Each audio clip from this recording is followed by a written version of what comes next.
ఈరోజు ఈ వీడియోలో పాతకాలం పద్ధతిలో పులిహార గోంగూర పచ్చడి సంవత్సరం పాటు నిల్వ ఉండడానికి ఎటువంటి చింతపండు యూజ్ చేయకుండా ఎలా తయారు చేసుకోవాలో ఈ వీడియోలో చూపిస్తాను.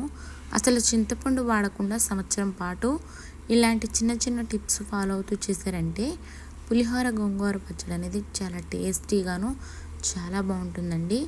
చిన్న చిన్న టిప్స్ ఫాలో అవుతూ నేను చూపించిన విధంగా మీరు తయారు చేసుకున్నారనుకోండి, చాలా టేస్టీ అయిన పులిహార గోంగూర పచ్చడి అనేది తయారు చేసుకోవచ్చు.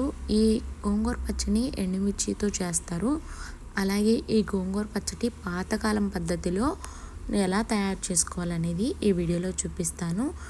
ఈ వీడియోని ఎక్కడ స్కిప్ చేయకుండా మీరు నేను చెప్పే చిన్న చిన్న టిప్స్ ఫాలో అవుతూ చేశారంటే గోంగూర పచ్చడి సంవత్సరం పాటు నల్లబడకుండా అలాగే టేస్ట్ కలరు ఒకేలాగా ఉండేలాగా నేను చెప్తానండి. పక్కా కొలతలతో నేను చూపిస్తాను. సులభ పద్ధతిలోనే ఎవరైనా పెట్టేయచ్చు. చాలా ఈజీ ప్రాసెస్ అనమాట.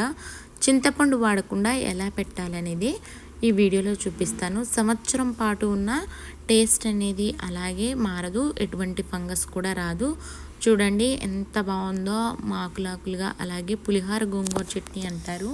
ఇది ఎలా పెట్టుకోవాలో వీడియోలో చూసేద్దాము.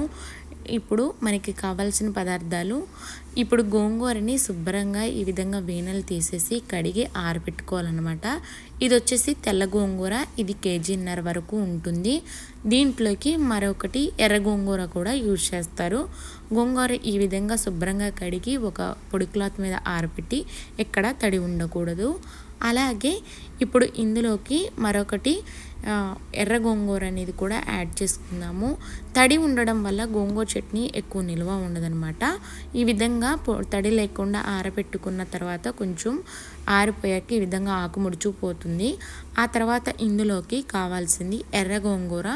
ఎర్ర గోంగూరను కూడా 1 kg వరకు తీసుకోవాలి. ఈనెలు లేకుండా ఈ కట్టెలు అంటారు కదా, ఆ కట్టెల్ని ఒలిస్తే ఈ విధంగా కొలత వేసుకుంటే 1 kg వరకు ఉండాలండి. ఈ గోంగూర పచ్చడి చాలా టేస్టీగా ఉంటుంది. తాలింపు పెట్టుకోకుండా తిన్నా కూడా చాలా టేస్టీగా ఉంటుందండి. అలాగే ఫస్ట్ టైం చూసేవారు ఒకసారి ట్రై చేశారంటే మళ్ళీ మళ్ళీ ట్రై చేస్తారు. అంత సులభంగా ఉంటుంది. అలాగే చింతపండు లేకుండా ఈ విధంగా తయారు చేసుకోండి. చాలా హెల్త్కి మంచిదనమాట.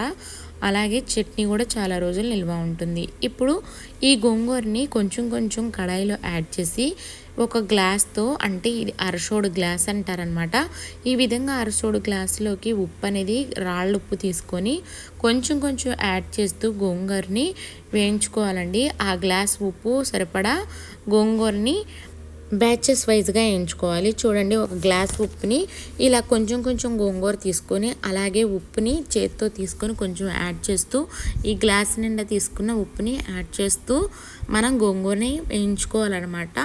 ఒక్కసారి గోంగూర యాడ్ చేసి వేయించడం వల్ల గోంగూర అంతా గుజ్జుగా ఉడికిపోయి బాగోదు. అలా అని ఈ విధంగా కొంచెం కొంచెం గోంగూరని యాడ్ చేస్తూ ఉప్పేసి వేయించడం వల్ల గోంగూర టేస్ట్ బాగుంటుంది. అలాగే చట్నీ కూడా చాలా బాగుంటుందండి. చూడండి, వీడియోలో చూపిస్తున్నట్టుగా గోంగూర అనేది ఈ విధంగా ఉడకాలండి. అలా అని మెత్తగా మ్యాషెస్ లాగా ఉడకకూడదు. కొంచెం ఆకులాకులుగా ఉడికితేనే మనకి ఈ గోంగూర చట్నీ చాలా టేస్టీగా ఉంటుంది. మొత్తం ఉడికించిన గోంగూర అనమాట, సాల్ట్ యాడ్ చేసి ఈ విధంగా ఉడికించుకోవాలి. ఇప్పుడు ఇది పక్కన పెట్టుకొని మనం స్టవ్ మీద మరొక బాండీ పెట్టుకుందాము. ఆ బాండీలోకి ఒక 1/2 kg వరకు మిరపకాయలు అనేవి వేయించుకుందాము. మిరపకాయలను కూడా అలాగే కొంచెం కొంచెం యాడ్ చేస్తూ వేయించుకోవాలి. ఒక్కసారి యాడ్ చేయడం వల్ల కొన్ని ఏగుతాయి, కొన్ని ఏగవన్నమాట. అందుచేత కొంచెం కొంచెం బ్యాచెస్ వైజ్గా యాడ్ చేసి ఎండుమిర్చిని వేయించుకోవాలి. ఇలా వేయించుకోవడం వల్ల ఎండుమిర్చి త్వరగా వేగిపోతాయి. అలాగే మనకి ఎండుమిర్చి అన్నీ సమానంగా వేగుతాయి అన్నమాట. నేను చెప్పే కొలత మరొకసారి వినండి. 1 kg వరకు తెల్ల గోంగూర తీసుకున్నాను. అలాగే 1 kg వరకు ఎర్ర గోంగూర తీసుకున్నానండి. దానికి సరిపడా 1/2 kg వరకు ఎండుమిర్చి అనేది తీసుకున్నాను అనమాట. ఎండుమిర్చి బాగా ఘాటున్నాయి కాబట్టి 1/2 kg వరకు తీసుకున్నాను. ఎలా అయినా 1/2 kg అయితే సరిపోతుందన్నమాట ఈ గోంగూర చట్నీకి. ఇప్పుడు ఈ ఎండుమిర్చిని అన్నిటినీ బ్యాచెస్ వైజ్గా సేమ్ మనం గోంగూర ఏ విధంగా అయితే వేయించుకున్నామో అలాగే ఎండుమిర్చిని కొంచెం కొంచెం యాడ్ చేస్తూ వీడియోలో చూపిస్తున్నట్టుగా ఈ విధంగా కలర్ చేంజ్ అయ్యి మనం పట్టుకోగానే విరిగిపోయేలాగా ఏగితే ఎండుమిర్చి పర్ఫెక్ట్గా ఏగినట్టు అనమాట. ఆయిల్ అనేది 1 టేబుల్ స్పూన్ యాడ్ చేసి ఈ విధంగా ఎండుమిర్చినన్నిటిని వేయించుకోండి. ఇలా వేయించుకోవడం వల్ల మనం సులభంగా అన్నిటిని వేయించుకోగలుగుతాము. అలాగే అన్నీ ఈక్వల్గా కూడా ఎగుతాయి అన్నమాట. ఈ విధంగా బ్యాచెస్ వేయించుకోవడం వల్ల మనకి బెనిఫిట్స్ అనేవి ఇలా ఉంటాయి. చూస్తారు కదా, వీడియోలో చూపిస్తున్నట్టు ఎండుమిర్చిని ఈ విధంగా అన్ని ఎండుమిర్చిని వేయించుకోవడం వల్ల త్వరగా ఎగుతాయి. సమానంగా ఎగిన తర్వాత వీటిని పక్కన పెట్టేసుకొని అదే బాండీలోకి మరి ఒక కొలత చెప్తాను. ఇప్పుడు అదే బాండీ పెట్టుకొని అందులోకి ఈ విధంగా ఇందాక ఒక గ్లాసు కల్లుప్పు అనేది తీసుకున్నాం కదా, సేమ్ అదే గ్లాస్తో 1 గ్లాస్ వరకు ధనియాలు అనేవి తీసుకోవాలి. వీటిని కూడా సేమ్ అంతేనండి, పచ్చివాసన పోయి కలర్ లైట్గా చేంజ్ అయ్యే వరకు వేయించుకుంటే మనకి ఇప్పుడు సరిపోతుంది. ధనియాలు అనేవి కూడా వేగిపోయాయి అన్నమాట. ఈ రెండింటిని సపరేట్గా పక్కన పెట్టుకోండి. మరొకసారి కొలత చెప్తున్నాను. 1/2 kg వరకు ఎండుమిర్చి అలాగే 1 గ్లాసు ధనియాలు అనేవి వేయించి పెట్టుకున్నాం అన్నమాట. ఇప్పుడు ఇందులోకి 1 kg కల్లుప్పుని మనం నిమ్మ అనేది ఉంటుంది కదా, ఉప్పులో అంటే నీరు వచ్చే అవకాశం ఉంటుంది కాబట్టి ఉప్పును కూడా లో ఫ్లేమ్లో పెట్టుకొని వేయించుకోవాలన్నమాట. ఎప్పుడైనా ఈ విధంగా ఉప్పుని వేయించుకోవడం వల్ల చట్నీలు ఎక్కువ రోజులు నిల్వ ఉంటాయి. అలాగే చట్నీ టేస్ట్ అనేది చాలా బాగుంటుంది. ఈ విధంగా రాళ్ళుప్పుని 1 kg ప్యాకెట్ వరకు వేయించుకొని పక్కన పెట్టుకోవాలి. మనకి కావాల్సినంత యాడ్ చేసుకుందాము. అలా అని కేజీ ఉప్పు అనేది పట్టదనమాట. ఆల్రెడీ మనం 1 గ్లాస్ అంటే 1 అరసోడు గ్లాస్ అనేది యాడ్ చేసి మనం గోంగూర వేయించుకున్నాం కాబట్టి ఇప్పుడు ఈ గ్లాస్తో 2 గ్లాసుల వరకు ఉప్పు అనేది తీసుకుంటున్నానండి.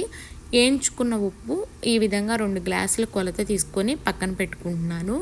మీరు మొత్తంగా లెక్క చెప్తున్నాను వినండి. 3 గ్లాసుల వరకు మనకి ఉప్పు అనేది పట్టింది. అంటే 600 గ్రాముల వరకు ఉప్పు అనేది పట్టిందనమాట. 1/2 kg ఎండుమిర్చి అలాగే 200 గ్రాములు ధనియాలు అలాగే 600 గ్రాములు ఉప్పు అనేది పట్టింది. ఇప్పుడు వేయించుకున్న ఎండుమిర్చిలోకి వేయించుకున్న ఉప్పు అలాగే కొలత తీసుకున్నాం కదా, ఆ ఉప్పు యాడ్ చేస్తూ మనం గ్రైండ్ చేసుకోవాలి ఎండుమిర్చిని. ఈ విధంగా కొంచెం కొంచెం యాడ్ చేస్తూ ఎండుమిర్చిని గ్రైండ్ చేసుకుందాం. ఇందులోకి 1/4 కిలో వరకు ఎల్లుల్లిపాయలు అనేవి పక్కన పెట్టుకోవాలి. ఇప్పుడు ఈ విధంగా ఎండుమిర్చిని అలాగే లాస్ట్గా ధనియాల్ని మిగిలిపోయిన ఉప్పుని యాడ్ చేసి కారం అనేది పట్టుకుందాము. ఆల్రెడీ ఎండుమిర్చి ఉప్పుని పట్టిన కారంలోకే ఈ విధంగా ధనియాలు కొంచెం అన్నిటిని యాడ్ చేసేసి కొంచెం ఎండుమిర్చి కొంచెం ఉప్పు యాడ్ చేసి ఫైనల్గా పట్టేసుకున్నాం అనమాట. ఇదండి ఓవరాల్గా ధనియాలు ఎండుమిర్చి ఉప్పు అనేది మిక్సీ చేసుకొని పక్కన పెట్టుకున్నాం. మనం ముందుగానే ఉడికించుకొని పక్కన పెట్టుకున్న గోంగూర ఉంటుంది కదా, ఈలోపు చల్లారిపోతుంది. అదనేది మొత్తంగా యాడ్ చేయాలి. మరొకసారి చెప్తున్నాను, ఇందులో ఎక్కడ చింతపండు అనేది యూజ్ చేయము. ఓన్లీ తెల్ల గోంగూర అలాగే ఎర్ర గోంగూర యూజ్ చేసి ఎండుమిర్చితో పెట్టే పులిహోర గోంగూర అండి. చాలా అద్భుతంగా ఉంటుంది. తాలింపు లేకపోయినా చాలా టేస్ట్గా బాగుంటుంది. ఇందులోకి 1 పెద్ద టేబుల్ స్పూన్తో మెంతిపసుపు అనేది యాడ్ చేసుకోండి. నేను ఈ విధంగా పెద్ద టేబుల్ స్పూన్తో 2 స్పూన్ల వరకు యాడ్ చేశాను. అలాగే ఇందులోకి మీరు తగినంత పసుపు అనేది యాడ్ చేసుకోండి. పసుపు వచ్చేసి పెద్ద టేబుల్ స్పూన్తో 1 స్పూన్ వరకు యాడ్ చేసుకోవాలన్నమాట. ఈ కారంలోకి ఈ గోంగూర అంతా బాగా ఒక 5-10 నిమిషాల వరకు పిసుకుతున్నట్టుగా కలపాలండి. అప్పుడే ఈ కారం అంతా గోంగూర వేయించిన దానికి పడుతుందన్నమాట. అలాగే కారం ఎక్కడ ఉండలు కట్టకుండా కలుపుకోవాలి. ఇలా కలుపుకోవడం వల్ల పచ్చడి ఈక్వల్గా కలిసి టేస్ట్ అనేది మరింత బాగుంటుంది. మనం గరిటెతో కలిపితే ఈ విధంగా కలవదు కాబట్టి చేతి సహాయంతోనే గోంగూరనంతా పిసుకుతున్నట్టుగా ఆ కారంలోకి కలపాలన్నమాట. మినిమం 10 మినిట్స్ వరకు అయితే పడుతుంది ఇలా కలిపే విధానం. అలా కలపడం వల్ల మనకి కారం సపరేట్ అవ్వకుండా అలాగే గోంగూర ఉడికించింది సపరేట్ అవ్వకుండా ఈక్వల్గా కలుస్తుంది. ఇంకొక విషయం ఏంటంటే ఇక్కడ నుంచి ఎక్కడ స్కిప్ చేయకండి. గోంగూరని ఇక్కడ మెయిన్ టిప్ ఉందన్నమాట. ఇక్కడ నుంచి ఏంటంటే ఈ గోంగూరని ఇలా కలిపే ప్రాసెస్లో మనకి గోంగూర చూసారా ఎంత గట్టిగా అయిపోయిందో, అలాగే కారం అంతా కలిసిపోయింది కదా. ఇందులోకి నేను చూపించిన ఇందాకలు ఉప్పు కొలతతో 1 గ్లాస్ చూపించాను కదా, ఆ గ్లాస్తో 2.5 గ్లాసుల వరకు వేడి నీళ్ళని మరిగించి పక్కన పెట్టుకోండి. అవనేవి ఈ గోంగూర కలిపే విధానంలో మనం యాడ్ చేస్తూ కలుపుకోవాలన్నమాట. ఇలా కలుపుకోవడం వల్ల గోంగూర చట్నీ అనేది పులుపు మరింత వస్తుంది గోంగూరలోంచి. అలాగే మనకి గోంగూర అంత గట్టిగా ఉండకుండా జారుగా ఉంటుందన్నమాట. ఇలా చింతపండు లేకుండా మనం వేడి నీటి సహాయంతోనే ఈ గోంగూర చట్నీ అని కలుపుకుంటాము. మీకు ఒక డౌట్ రావచ్చు, మనం నీళ్ళు యాడ్ చేస్తే చట్నీ పాడవుతుంది కదా అని. ఎటువంటి పాడవటం కానీ బూజు రావటం కానీ ఏమీ ఉండదండి. సంవత్సరం పాటు పక్కా కొలతలతో నేను చెప్పిన విధంగా మీరు ట్రై చేశారంటే సంవత్సరం పాటు అదే టేస్టు, ఎటువంటి పాడయ్యే అవకాశం ఉండదనమాట. ఒకసారి ట్రై చేసి చూసి మీరు ఎలా ఉందో కామెంట్ రూపంలో తెలపండి. ఈ చిన్న చిన్న టిప్స్ ఫాలో అవుతూ మీరు చేశారంటే తప్పకుండా మీరు సక్సెస్ అవుతారు. నేను చింతపండు అనేది యూజ్ చేయకుండా ఈ విధంగా వేడి నీటిని కొంచెం కొంచెం యాడ్ చేస్తూ గోంగూర చట్నీని కలుపుకుంటున్నాను. చూడండి, మనకి కావాల్సినంత కన్సిస్టెన్సీలో, మరీ జారుగా కాదు, అలా అని మరీ బ్యూస్గా కాకుండా మధ్యస్థంగా గోంగూర చట్నీని తయారు చేసుకోవాలి. వేడి నీటి సహాయంతో మినిమం 2 గ్లాసులన్నర వరకు వాటర్ అనేవి పడతాయి అన్నమాట. తప్పకుండా వేడి నీటినే వాడాలి, చల్లనీటి నీటిని వాడకూడదు. మరిగించి పక్కన పెట్టుకున్న వేడి నీటినే వాడాలన్నమాట. మరిగించుకొని పక్కన పెట్టిన నీళ్ళే ఆ గ్లాస్తో 2 గ్లాసులన్నర వరకు నీళ్ళ సహాయంతో ఈ విధంగా చట్నీ ఓవరాల్గా కలుపుకున్న తర్వాత అది వేడి తగ్గాక మరొకసారి చేతితో మినిమం ఒక 5 నిమిషాల వరకు పిసుకుతున్నట్టుగా కలపాలి. అప్పుడే మనకి ఉప్పు ఊరి ఆ చట్నీ అనేది టేస్ట్ అంతా బాగుంటుంది. అలాగే కారం, ఈ చట్నీలో ఉన్న ఉప్పు, ఈ పులుపు అంతా ఈక్వల్గా కలిసి చట్నీ చాలా టేస్టీగా ఉంటుందండి.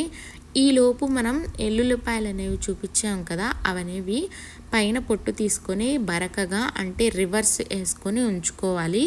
ఈ విధంగా గోంగూరని మినిమం 5 నిమిషాల వరకు వీడియోలో చూపించిన విధంగా కలుపుకోండి. ఇలా కలుపుకోవడం వల్ల చట్నీ టేస్ట్ చాలా బాగుంటుంది. అలాగే అన్నీ ఈక్వల్గా కలుస్తాయి. ఇప్పుడు ఇది ఒక మిక్సీ జార్లో తీసుకొని రివర్స్ యాడ్ చేయడం వల్ల మనకి ఆకులు సమానంగా కలిసి మనం ఎక్కడైనా కలవని చోట మిక్సీలో మంచిగా కలుస్తుందండి. ఈ విధంగా రివర్స్ యాడ్ చేయాలి మిక్సీలో. ఇలా అంతా రివర్స్ చేసుకున్న చట్నీని పక్కన పెట్టుకుందాం. చూడండి, అలా కలిపిన తర్వాత తప్పకుండా ఈ విధంగా మిక్సీ అనేది పట్టుకోవాలి ఆయిల్ వైజ్గా. ఇలా పట్టుకున్న గోంగూర చట్నీని ఇలా పెట్టుకొని దీంట్లోకి వేరే గిన్నెలోకి తీసుకోవాలి. ఇలా తీసుకున్నాక మనం ప్రతి ఒక్కరూ కొంచెం కొంచెం తీసుకొని మిక్సీ అనేది తప్పకుండా పట్టుకోవాలి. ఇలా పట్టుకోవడం వల్ల టేస్ట్ ఇంకా బాగుంటుంది. అలాగే కలిపి వదిలేయకూడదు, ఇలా తప్పకుండా మిక్సీ పట్టాలన్నమాట. ఇలా పట్టిన తర్వాత ఇందులోకి మనం ముందుగానే కచ్చా పచ్చాగా దంచుకున్న లేదా మిక్సీ ఆడించిన ఎల్లుల్లిపాయలు అనేవి యాడ్ చేయాలి. ఈ చట్నీని చాలా సులభ పద్ధతిలోనూ పెట్టుకోవచ్చు, చాలా రోజుల వరకు నిల్వ ఉంటుంది. మనం ఫస్ట్ రోజు ఎలా అయితే పెట్టామో టేస్ట్ అయిపోయేంత వరకు అంతే టేస్ట్ ఉంటుందండి. ఇప్పుడు ఎల్లుల్లిపాయలు అనేవి ఫైనల్గా యాడ్ చేద్దాము. నేను చూపించిన 1/4 కిలో ఎల్లుల్లిపాయలు అనేవి ఈ విధంగా గ్రైండ్ చేసి యాడ్ చేయండి. ఇవి కూడా యాడ్ చేసి మళ్ళీ కలుపుకోవాలన్నమాట. ఇది మిక్సీ వేసిన తర్వాతే ఎల్లుల్లిపాయలు యాడ్ చేయాలి. అలా కలిపి మిక్సీ ఒక రౌండ్ వేసిన తర్వాత ఫైనల్గా మనం ఎల్లుల్లిపాయలు అనేవి యాడ్ చేయాలండి. ఎల్లుల్లిపాయలు యాడ్ చేసిన తర్వాత మిక్సీ పట్టనేకూడదు, ఎందుకంటే టేస్ట్ మారుతుంది. అలాగే ఎల్లుల్లిపాయలు మెత్తగా అయిపోయి వేరే టేస్ట్ వస్తుందన్నమాట. తప్పకుండా మనం ఆ గోంగూర చట్నీని మిక్సీ పట్టిన తర్వాతే ఎల్లుల్లిపాయలు యాడ్ చేసి మరొక 5 నిమిషాల పాటు ఈ విధంగా వీడియోలో చూపిస్తున్నట్టు కలుపుకోవాలన్నమాట. ఓవరాల్గా చింతపండు యూజ్ చేయకుండా మనకి పులిహార గోంగూర అనేది రెడీగా అయిపోయింది. మీకు ఈ వీడియో ఎలా అనిపించింది? నచ్చినట్టయితే లైక్ అండ్ సబ్స్క్రైబ్. నేనైతే ఫిలిప్పీన్స్ కంట్రీకి సంబంధించిన వీడియోలు అప్లోడ్ చేస్తూ ఉంటాను. ఎవరికైనా ఇంట్రెస్ట్ ఉన్నవారు నా ఛానల్ని విజిట్ చేసి చూడవచ్చు.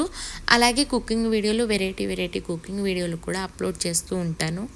మీకు ఈ వీడియో ఎలా అనిపించిందో, నచ్చినట్టయితే లైక్ అండ్ సబ్స్క్రైబ్. అలాగే ఎలా వచ్చిందో మీరు ట్రై చేసి కామెంట్ రూపంలో తెలపండి.